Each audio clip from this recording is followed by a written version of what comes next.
Now, before anybody freaks out or anything, dude, why didn't you make a video about the Odyssey? Did you miss it? It's like we're getting there. It's kind of a long story, and maybe we'll get into it in a video in the future, but it's been a it's been a busy couple of weeks in real life. But the Misk Odyssey, it's interesting. It's very, very interesting. What do I think of this ship? The first capital that we've seen in a long time that isn't really combat focused. There are other ones, of course. You know, the Pioneer, the Orion. I mean, you could technically say the Reclaimer is in that category. But generally, in the last little while, whenever these sales come up, we've gotten used to it's like it's the Perseus, it's the Polaris, you know. I guess, yeah, the Drake Kraken, well, they did kind of make it look fairly combat capable. But generally, it's usually a combat ship or a military ship. And then all of a sudden, the Odyssey comes out. And to be perfectly honest, when I saw the Odyssey, there was one image in particular that I want to show just real quick, or I'll shift to that one. When I saw it, I just said, you know what? That's a great ship. Right here, mining. And you look it up. Oh, it's got a refinery on board now. Let's be real. This is not the first Misk ship that we've been heard is going to be able to refine something and then found out maybe not. But this is a very promising ship. It's a ship that isn't strictly focused on combat, isn't strictly focused on exploration. It's a little bit of everything. And to me, when I look at something like that, I see the same thing that I see when I look at the Freelancer, when I look at the Constellation, when I look at the Corsair, when I look at the Cutlass Black. I see a ship that opens doors in the universe, not a ship that closes them.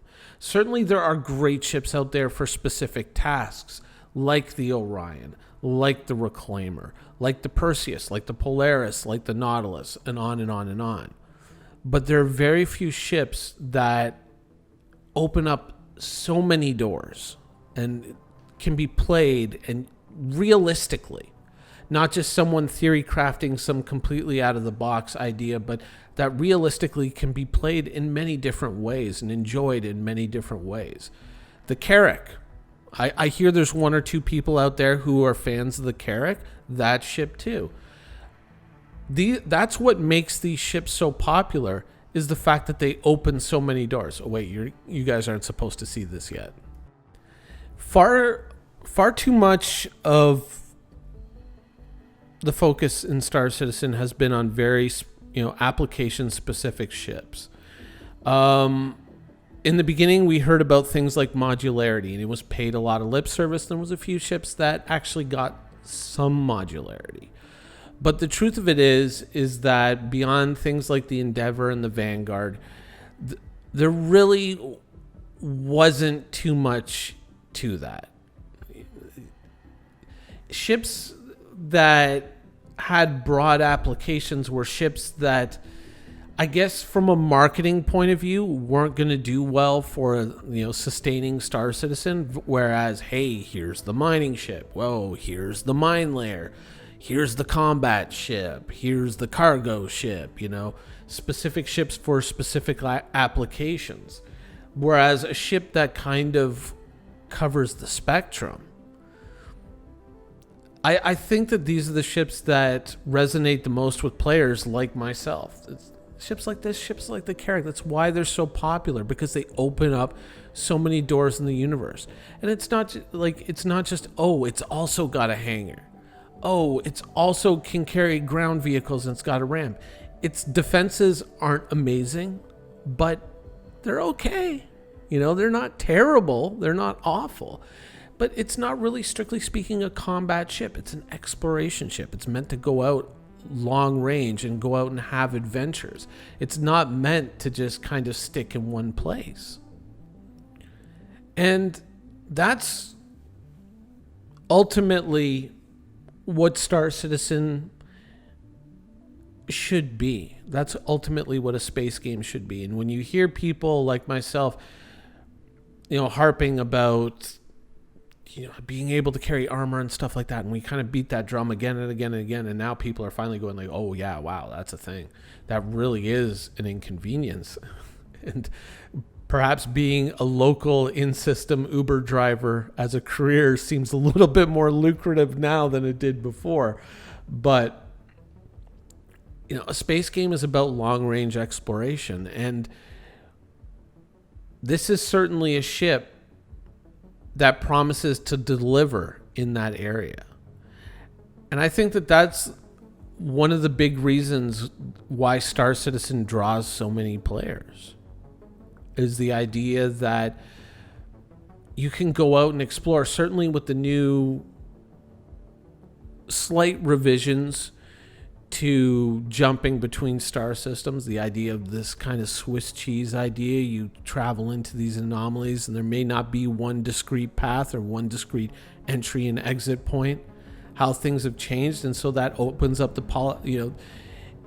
originally the way it was framed with these jump gates, it didn't seem all that good. It was like boldly go where somebody has gone before. And now it's, hey, if you find one of these little rifts in space somewhere, maybe you can get to a star system that the devs put in the game that nobody really knows is there. And this is the kind of ship that you would see chasing something like that. This or the Carrack. This is kind of like the Carrack's big brother, or a capital version of the Carrack. So does this mean, oh, that's it, Minion? So what am I, because the sale's still going on, I can still get this thing. Melt everything and just get an Odyssey? It's great, it's fantastic? No. You have to be this is so bleeding into a conversation I had today with somebody in regards to something totally different, but you have to be a realist when you look at this. You don't have to get an Odyssey to live the Odyssey lifestyle, because there are many different levels of it.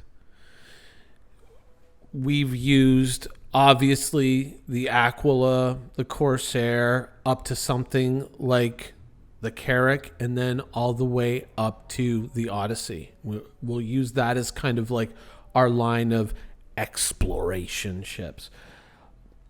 There are certainly others, but we're just going to use those ones as kind of like primary examples. A ship like the Corsair, or a ship like the Aquila, if you think about it from a single player point of view, and you're a realist, NPCs, you can put NPCs in those turrets, and you can get a reasonable amount of functionality out of that ship, a reasonable amount of combat capability. That ship still has many different applications.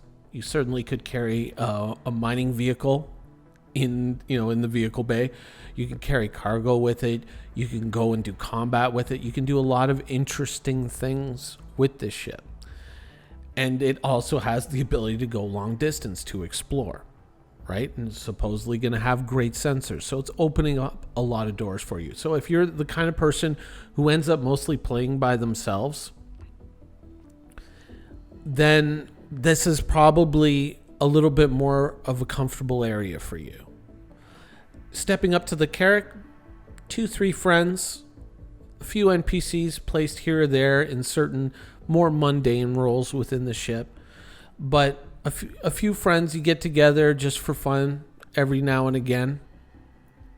And hey, let's all hop in the Carrack and go out to here, to there, to anywhere.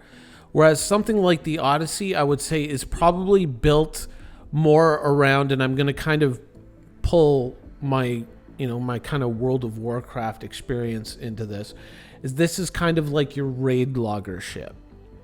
What I mean by that is when you play the older style of MMOs, generally after you finish the storylines and you've kind of opened up everything, you might get into a cycle where you only log on say like Friday and Saturday nights to go and do the raid just to get the good gear, right?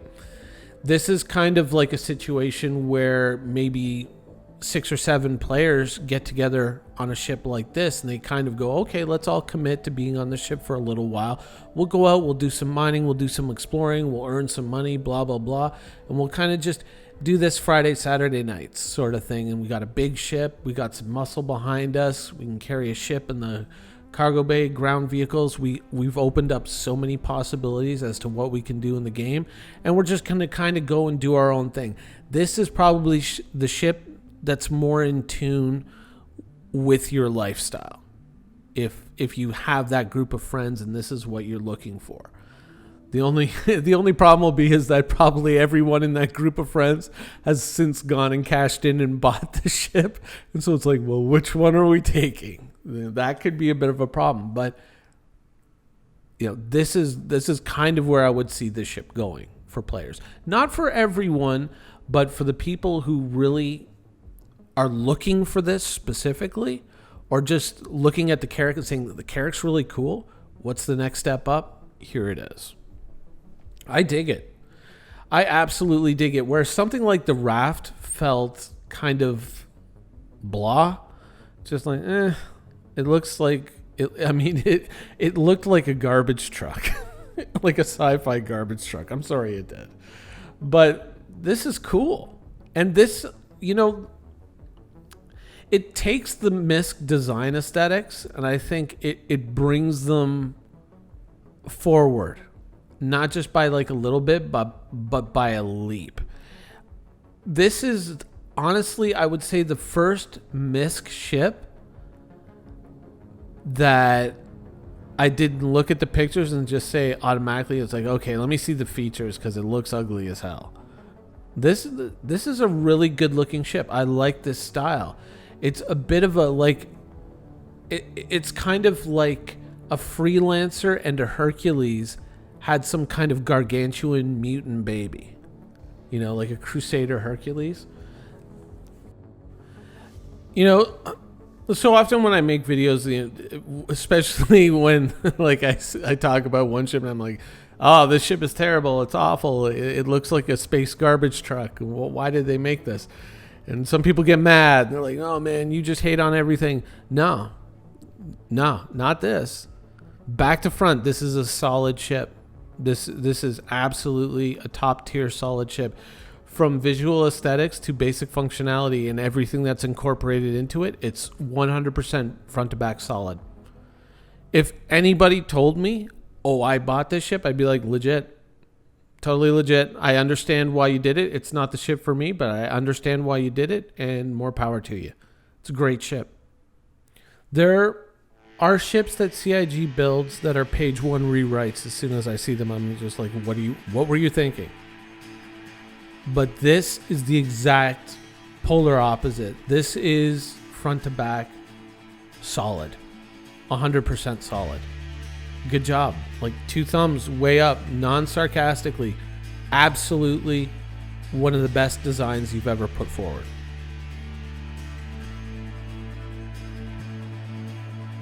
Thank you for watching. So if you want to keep up with the latest and greatest in Star Citizen and Squadron 42's development, please follow us on our social media channels. See you soon.